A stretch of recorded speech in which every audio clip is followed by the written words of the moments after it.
Good morning. Welcome to Medicine with the Metals. Today we have Tasha Poinsatte. And, I'm going to go let her, Michelle's not joining us today as she's down with this awful parasite. But you know what? We're going to go ahead and introduce Tasha this morning. Why don't you go ahead and introduce yourself and we're going to dive right in.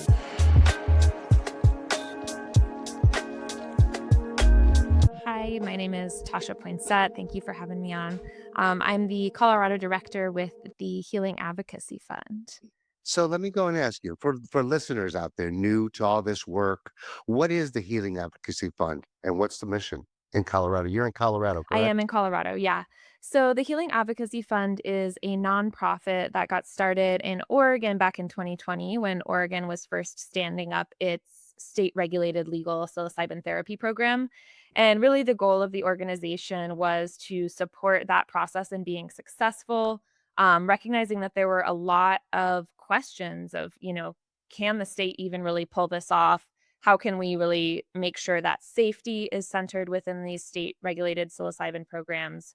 And then how can we support the businesses to become operational?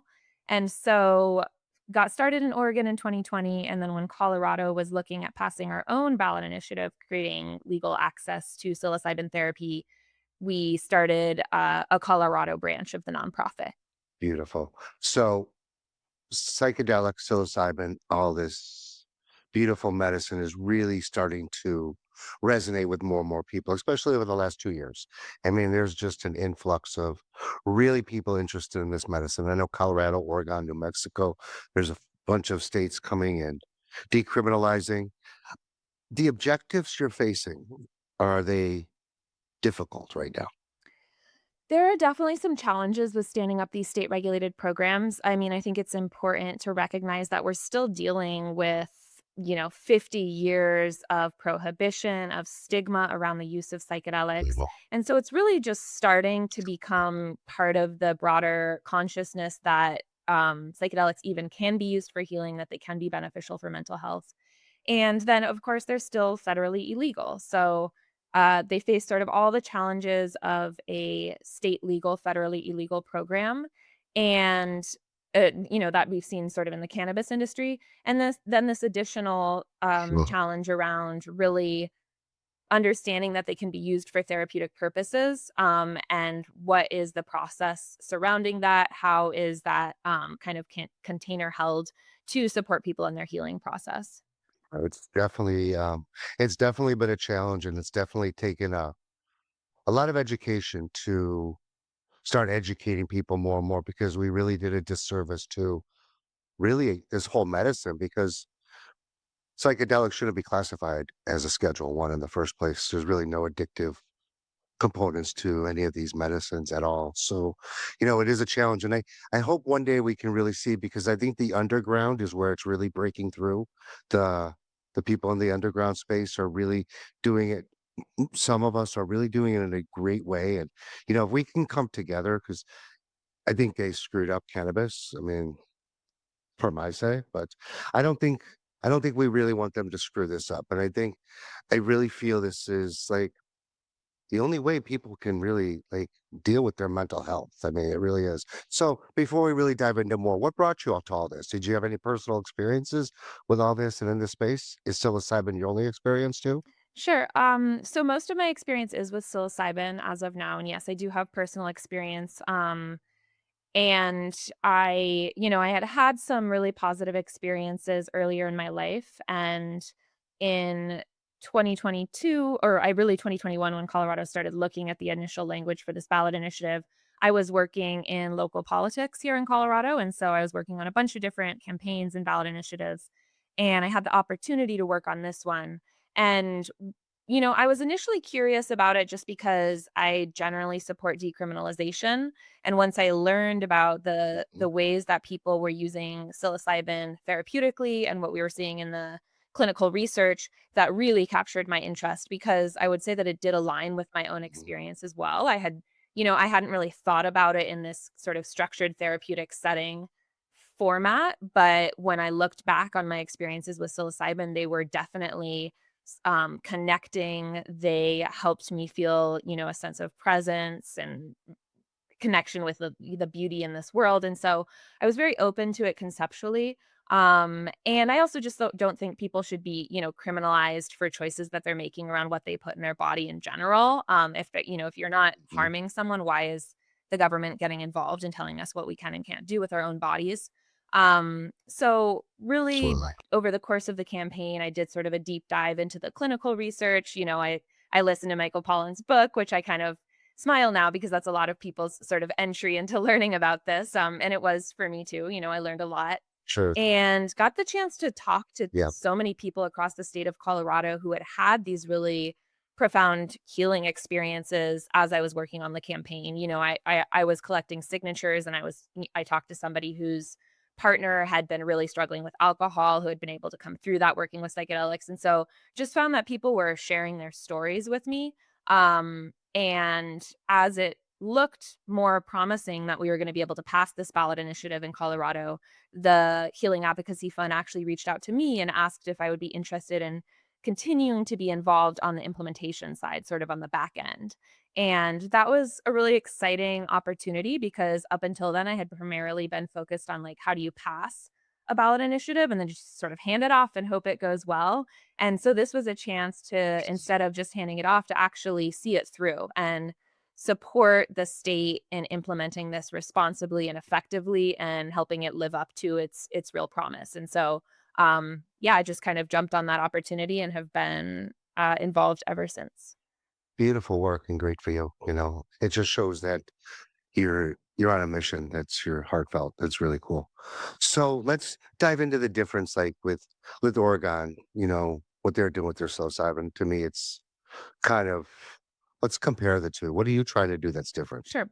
Well, I will say that there are some basics of the model across Colorado and Oregon that I think are really important. And so a few of those Hmm. pieces are there's no requirement for a diagnosis or a prescription to access psilocybin therapy. And so, people are accessing for mental health purposes, but they may also be participating in this for spiritual exploration or creativity, mindfulness, meditation, processing grief, which is like that's not a medical diagnosis, but it's a very real part of Hmm. life that can have profound implications. And so I really appreciate that both Oregon and Colorado created this program that allows a variety of different reasons for people to be seeking access. Some of the things we tried to Hmm. change in Colorado relative to Oregon is we really did a lot of work to create more flexibility around where these supported psilocybin sessions can take place. And so in Oregon, it tends to be kind of these service centers that are primarily focused on psilocybin, whereas in Colorado, you can get a healing center license and offer psilocybin at, for instance, a yoga studio, a therapist's office, these places that people are coming for other reasons. And this can just be one more option Hmm. for how they're working with mental health and wellness in that setting. So that's one piece. And then sort of on the other end of the spectrum, we also allowed for a greater level of integration with our existing mental health frameworks. And so we have a lot of protection in Hmm. Colorado's law for people who are licensed mental health providers or physicians to be able to directly integrate psilocybin therapy within their practice, which we feel is really important because the reality is that, a lot of people still have a bunch of questions about this. They're still uncertain if it could be a right fit for them. Hmm. And what we hear from people is they want to hear about it from their providers. They want to be able to talk to their healthcare provider and get information to build their level of competence. So we are hopeful that by making that change in Colorado's program, this will actually become more accessible to more people. Have a few Mhm. questions. So, will the providers have the experience also Yeah, I would say, with the? so the state, it's kind of an interesting legal question. The state can't really Yeah, I know. require, Yeah, I know. I yeah, know. it can't really require practitioners to take a Schedule One substance because it still is federally illegal. However, I would say that the way that the Mhm. rules are constructed, it very much does emphasize personal experience, both in terms of the training requirements and there's a requirement to do a practicum, and in that practicum, you would be facilitating for other people, so sitting with other people and supporting them through their psilocybin experience, but you can also complete a portion of those hours through experiencing yourself. And so the vast majority of people are doing both of those. And then I would say more broadly, people who tend to be drawn to this for the most part, are interested in having their own experiences too. I think especially in Colorado because we've also decriminalized the use of psilocybin and other plant-based psychedelics. So there is a little bit of an opening for communities of practice where, for instance, therapists are on their own time sitting with each other with the medicine and developing that sort of comfort and understanding of what this experience is. Mhm. And, for me, I pretty much think that's needed. I think you have to have that relationship with the medicine, no matter what that medicine is, to be able to explain it like in a therapeutical setting. So in these therapeutical settings, can we run some of the audience through how this would work for somebody? And then we can run through other Yeah, for things? sure. So, in the state legal models in Oregon and Colorado, essentially somebody who's 21 and up can reach out to a licensed facilitator or healing center. And a licensed facilitator is somebody who's undergone that state required training, who has kind of the skills and competencies to support you through this experience of psilocybin therapy. And once they've reached out, they're going to complete a health screening. And so that health screening is going to identify a few factors that could put somebody at higher risk from psilocybin. We do know that psilocybin physiologically is very safe for most people. It's a very short list of conditions, medical and mental health, that would put Very. you at higher risk. But those conditions do exist. Can we run through a few of Yeah, those that for the yeah, audience, like what would put you at a higher risk? sure. Because I think that's really important for people to know because you're absolutely right. Psilocybin has very, very, very little risk Sure. factors. Yeah.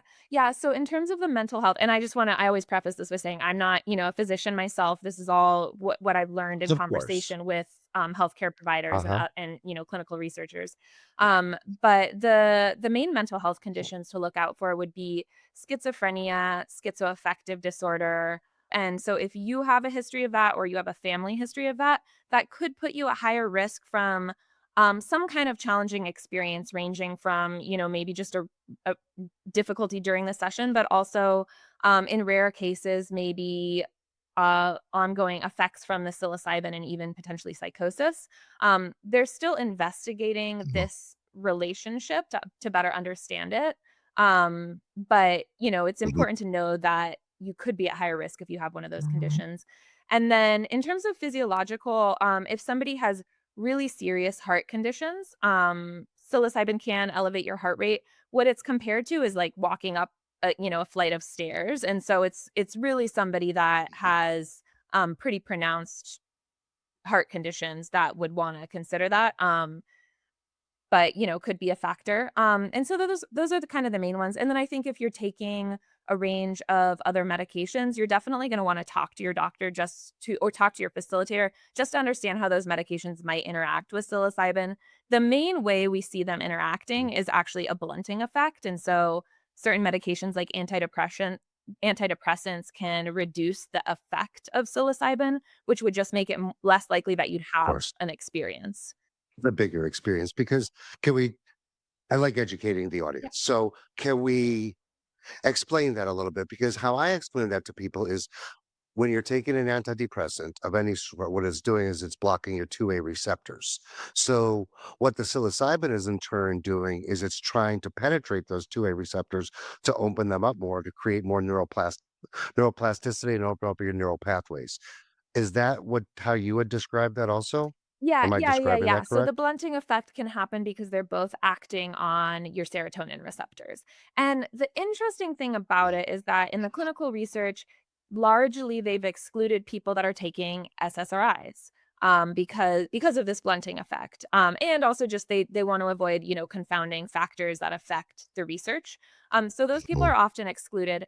However, in Oregon's program and in retreat settings outside the US, the people on SSRIs are not necessarily excluded or asked to taper off of their SSRIs. I should add that's another option in the clinical research is just to taper off the medication.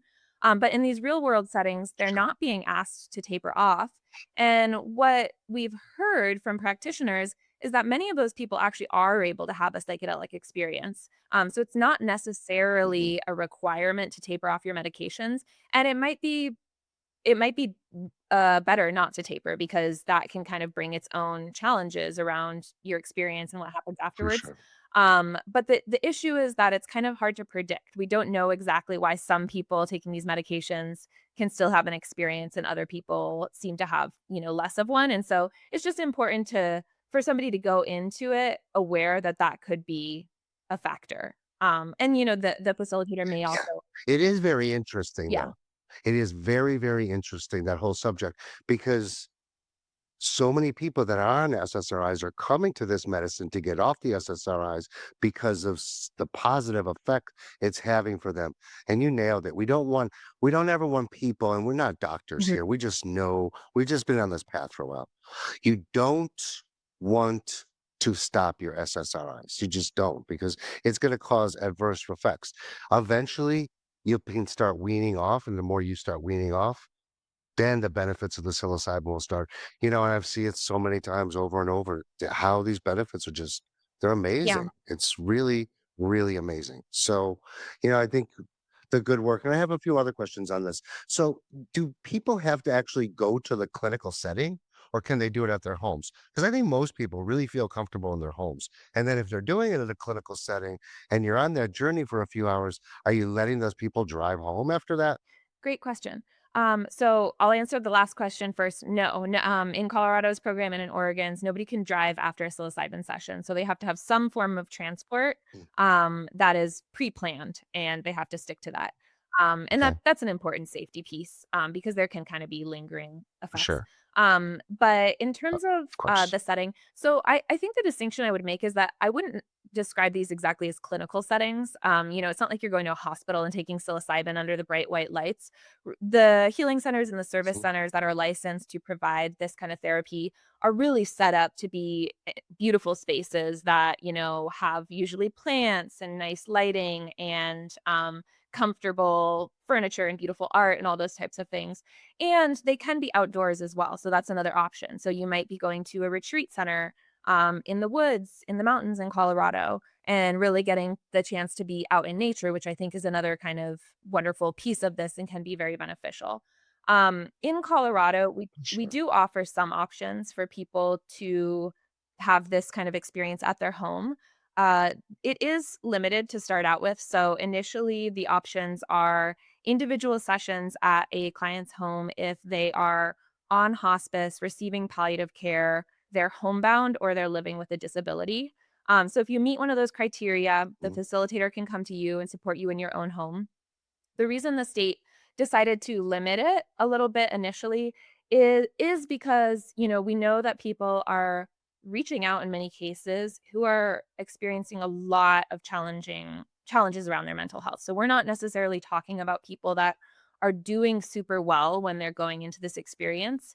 What we've heard from Oregon is that people might be on 4 or 5 different medications. They've tried everything for 20 years, nothing's worked, and there's kind of a point of desperation there, and so when you have That's the common yeah, denominator. That really yeah. is. That's really Yeah, common. and so when you have a licensed facilitator going to someone's home, that does introduce additional risk factors, and there's just a home is a less controlled setting, there might be weapons at the home. That's one big thing to keep in mind, Mhm. that if you're in an altered state of consciousness and some really deep, trauma material comes up, you probably don't want somebody to have access to a firearm, right? And so I think these types of situations, like really what we're trying to plan for with this regulated model is to prepare for the worst case scenario, which doesn't happen most of the time.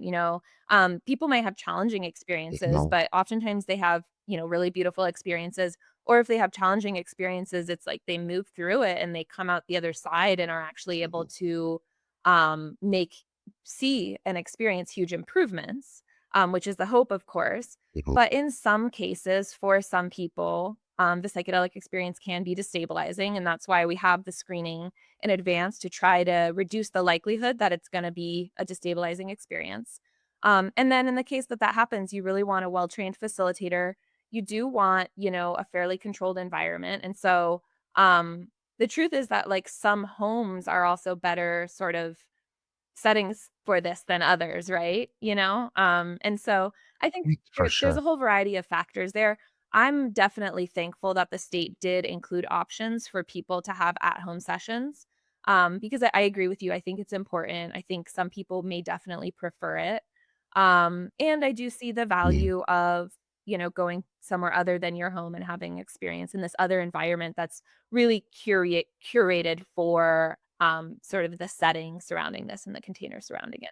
For sure. I think it's great. I think this is kind of just a very beautiful kind of atmosphere you're creating. And then, you know, this is just coming from how I perceive things in the last 7, 8 years of doing this. I just feel that, people can start doing this on their own. I mean, if you have access to great medicine, then you can. I mean, you're not going to bring people in to continue to microdose, but you're going to give them a regimen or how they're going to follow in. Because I think microdosing is so very important after bigger journeys. And let's talk about these bigger journeys you do. Do you, when you do them, how do you know how much psilocybin, and are you giving different strains of psilocybin? And what do you give? Is there like one setting and then they come back in a couple weeks, or how does that all work? Yeah. Well, and I realized I kinda got to the screening portion of the process, and then, I didn't get into the next 3 steps. No, that's Oh, fine. okay. So Yeah. yeah, just to quickly sort of fill in the rest of the context there. So in the state regulated programs, you're going to do that screening. You're going to participate in at least one preparation session with your facilitator where you're going to talk about things like dosing. You're going to talk about what are your goals for this experience? Why are you seeking access? What do you hope? So maybe you're struggling with depression and you're like, I want to feel better, and that's a legitimate goal. And so then the facilitator has been through training to understand the effects of different dosages, but also how they might interact with different medications. They're going to be asking you questions about like your sensitivity, to try to understand how you're going to respond. And then to finish the process quickly, and I'll come back to the dosing question. So it's important to know that No the problem. facilitator is going to be with this client throughout the experience. They're going to be there to offer support and kind of guidance, respond if it starts to be a challenging experience. And those sessions can happen individually or they can be group sessions, which I think is important to note. And then after that guided Mhm. session, there's going to be at least one integration session where the client is going to be kind of, talking through what came up, maybe doing some somatic work, other ways of processing and integrating that experience. And so hopefully they can also, identify changes that they can make that can support the effect of Mhm. that session to be longer lasting as well. And to really kind of That's yeah, the most yeah, important part of any psychedelic yeah. experience is the integration. I mean, maybe like I know people that have just had one beautiful experience and had a very beautiful rest of their lives. Or, you know, People that have to go through the medicine and through the medicine and to get that to what integration really is, mhm, because integration's not easy, mhm, it's not comfortable, and it's a lot of work. It's almost changing. You're never going to change who you are. You're always going to be that same person. But it's changing your habits that change your thoughts, and it's really diving into childhood traumas, because most of us are here because of childhood traumas and DNA. I mm, mean, it's all passed yeah, on. So are we responsible for what our grandfathers and grandmothers gave us? No, but we are responsible if we can get to that point to heal these through this process. And it's not continually going to take the medicine. mhm, It's really take the medicine and let's do some integration work. Let's really get down to what this is and why you do this and why you feel uncomfortable and why you have this monkey minded. mhm, The list goes on yeah, and on. And you stay this path and you do this integration, yeah. right? Yeah. Life's Yeah. changing. And I will say, so I had mentioned that I had prior experience with psilocybin in my own life, kind of in nature and, smaller doses. I did do my first facilitated high dose experience in the beginning of 2023. And I did do it for mental health reasons. I was really not in a good place. I was really struggling with depression and anxiety and like even having panic attacks. And that session, I mean, it was to this day one of the most powerful experiences of my life and really profoundly different, I Yeah. will add, to the other experiences I'd had in more kind of social settings or, even out in the mountains in Colorado. This was its own experience. I've not had anything quite like it since. But I haven't actually gone back and done another facilitated session since then. And it did set me sort of on this Well, trajectory of months and years of making the kind of changes that you're describing. And so, for me, there's a lot mhm, that came up. I won't get into all of it, but I think that two of the key pieces mm, that can be helpful for people to sort of relate to or understand are something you touched on is like changing my thoughts, changing the way that I communicate with myself, and shifting out of these mhm, negative thought patterns that I was just so enmeshed in that I recognized I was enmeshed in them, but I just couldn't change it. Like I just kept going back mhm, there, like yeah. impulsively. And so it did open up space But that's an to change important that. point you made there, Mhm. Tasha, is once you recognize it, it doesn't matter how quickly you change it Mhm. because it's not going to change Sure. overnight. It's 30, 40, 20 years, however long you've done this. But you recognize it, then you could start working on it. Then you Totally. know, oh, that's where Yeah. that's from. Yeah. It's it's pretty Yeah. simple. It's a lot of it's a lot of really just loving yourself I was again, gonna say which most of us have never loved ourselves before. I was Go ahead. gonna say, I I'm think so that's one sorry. of the key pieces is just finding self-compassion is integral to the healing process, and it can be so hard to do. I think we're so programmed to be hypercritical, to be constantly, like, worrying and Yeah. projecting and focused on the exterior experience, and so just very simply finding that ability to love yourself and to love yourself through the hard times too, and to practice it, to develop a practice Yeah. around it. I think that, if there's a message I would share for anyone kind of considering or going into these experiences is just to explore that within themselves. And I totally agree with you. It doesn't happen overnight. And I was really lucky after my experience to develop a really close friendship with somebody who just really helped reinforce that so consistently and helped kind of gently direct me towards kinder thoughts um and helped me kind of make those changes. And so I think that like it's not just the experience, it's the integration work and it's your relationships as well and like who you're spending time with, how you're spending your time. All these different pieces are a huge factor in Mhm. whether or not you're going to see real benefit from the psychedelic experience. Mhm. Really, truth. Because it's kind of awkward in the beginning. I mean, one thing I used to do, and I was really awkward with it, was just hug myself. Mhm. I used to be like, "This is so fucking weird." But then I was like, it's so weird, these things we do.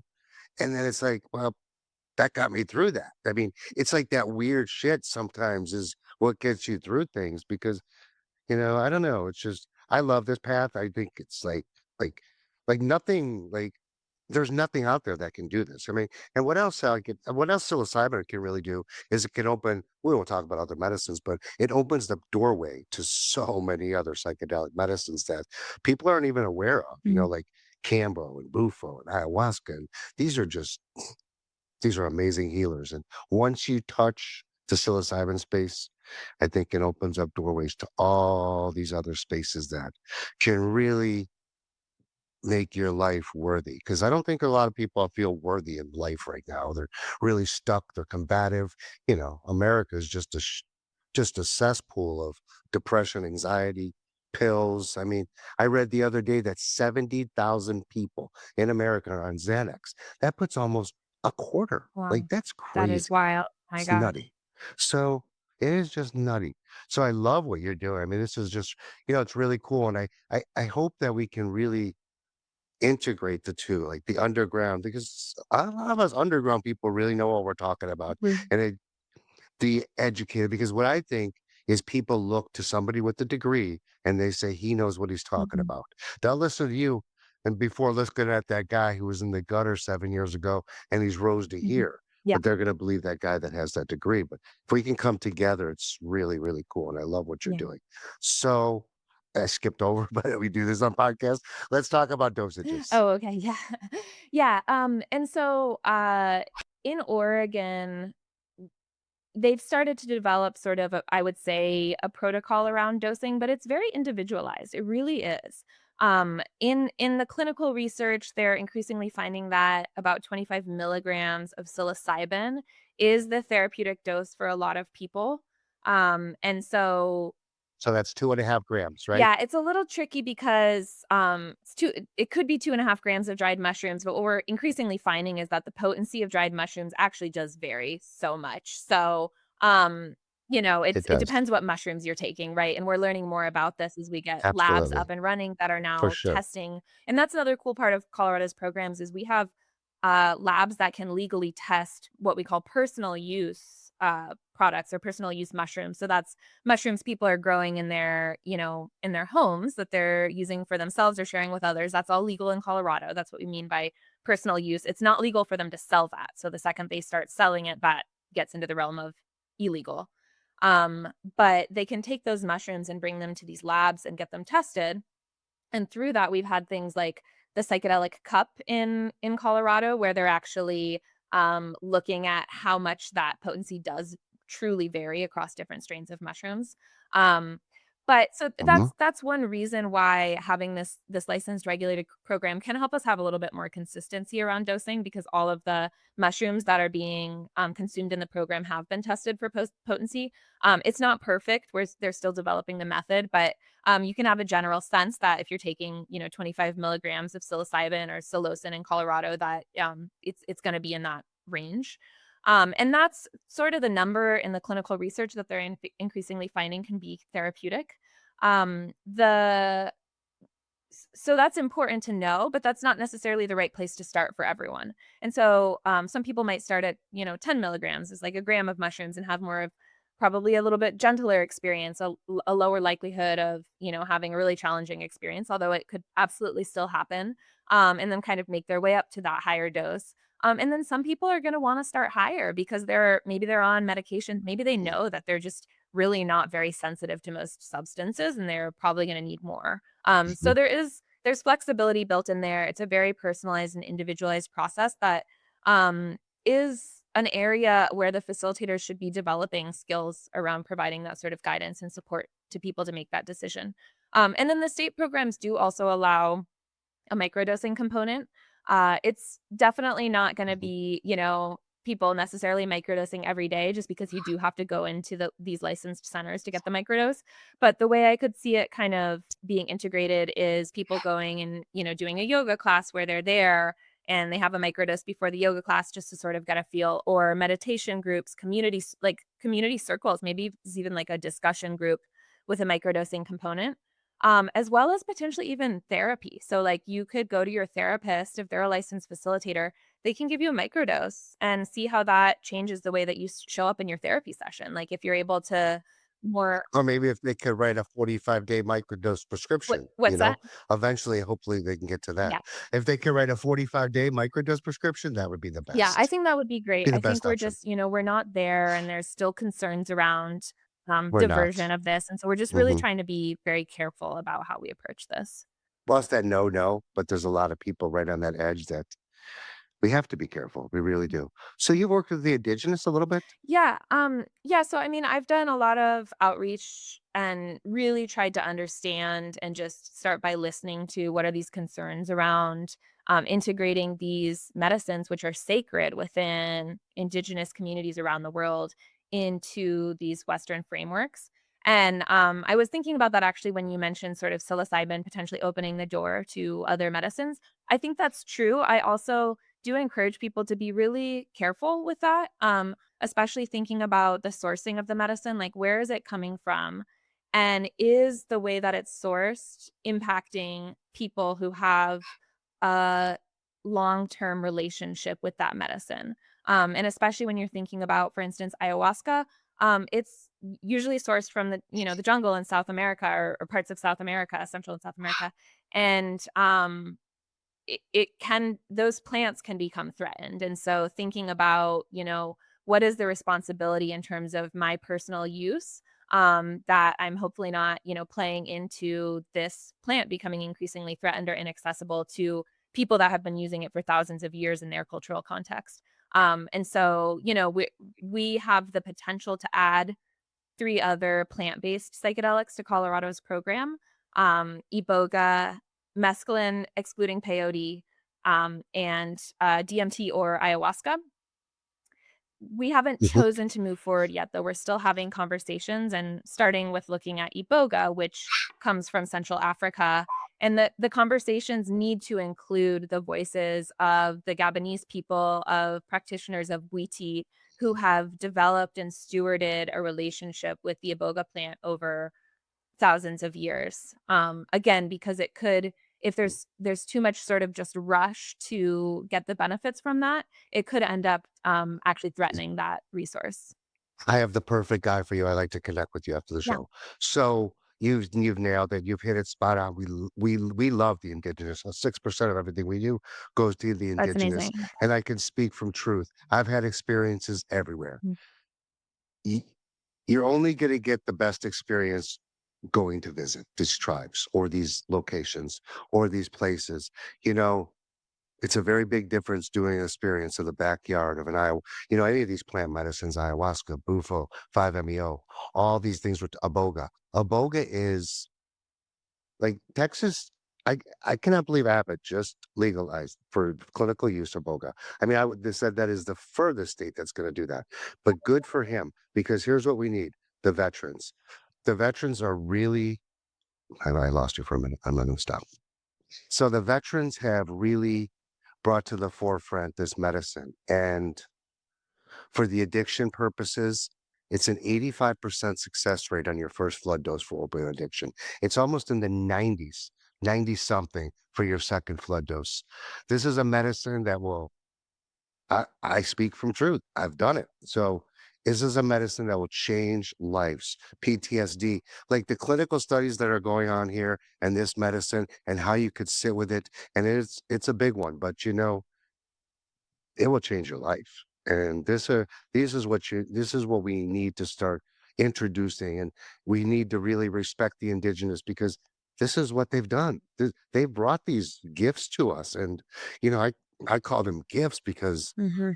what else Yeah. are they? And I mean, plants are just amazing. And what they do. And, you know, almost 72% of our pharmaceuticals come from the Amazon rainforest. Okay. So these guys have been going down there for that long, investigating and creating our chemicals. And then they throw other garbage in there to just keep us addicted, Mhm. to just keep us going. None of these things cure us. None of them. There's not one antidepressant that will cure you. All it does is cover up the problem. So, sorry I babbled there because I'm very No, passionate yeah. about that subject, and it's something I think that we miss out on, and connecting the indigenous, connecting the underground, connecting people that really are heartfelt in our own mission is what we need Yeah, here. absolutely. No, I think it's so It's important, and beautiful. you're right, it's not just the sourcing of the medicine or the plant itself, but also, um, the concept of, like, reciprocity and making sure that this is not an extractive relationship where it's just sort of, like, taking, because I don't think that, when you're thinking about Mhm. broader concepts around healing, if you're entering into it with like, what can I get for me without understanding the context that this comes from and the community and the people surrounding it, Mhm. that's not an inherently, I think, an orientation that best supports the healing process either. And so I think the more the Mhm. focus can be on relationships and connection, building trust, respect, and just really trying to bring care into the picture, like care for yourself, care for others, care for the plants. I think we just need so much more of that in our society, and it's just we've set up these systems that sort of push that to the side, and our focus is everywhere else, besides just like, how do I show up first and foremost, seeking to hold and to care for, and yeah, build from there. Well, we're going to cut this pretty soon, but let's talk about a price point. What is your price point for these Yeah. services? Yeah, so, price is definitely a challenge in the state regulated programs. It is, I would say, changing. So when the program first launched in Colorado and in Oregon, it had a higher price point, sort of in the like 2,500 $3,000 range for that, screening, prep, administration, integration process. Now in Oregon, there are options for, I'd say, like 1,200, kind of in that realm. Mostly group sessions at that price point.